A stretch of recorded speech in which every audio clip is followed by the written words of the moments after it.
Okay, we're going into the last section, 4.6. And there's two formulas. We're going to have the double formula and the half-life formula. We'll start with the double formula.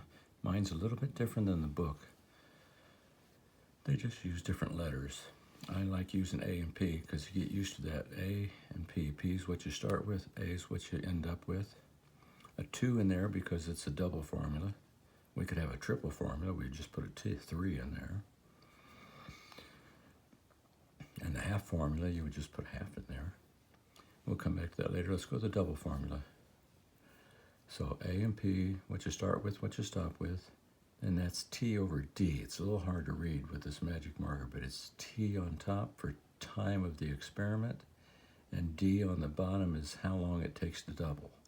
So remember, the length of time to double always goes on the bottom of the exponent. It's a fraction up there, T over D.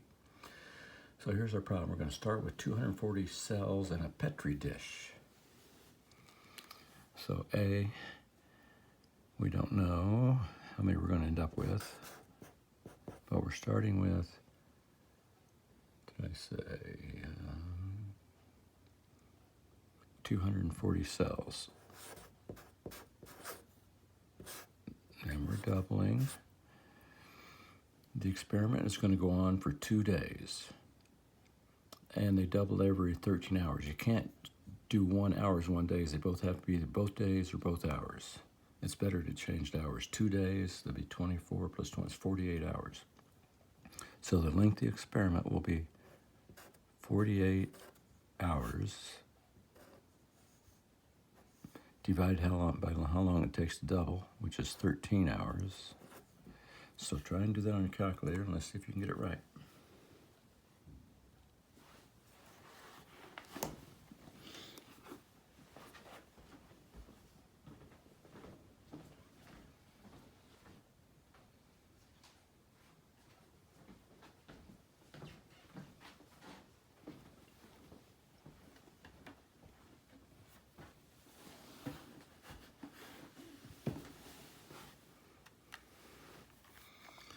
All right, so I'm going to do 240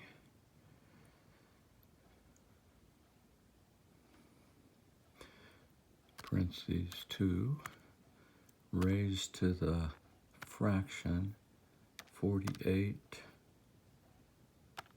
over 13. So on your calculator, a little glare on there. There's pretty good. 240, 2 raised to the 48 over 13.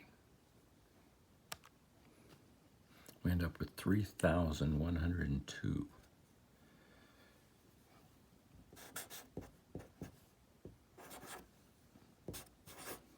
And we round off to the nearest cell. That's 2.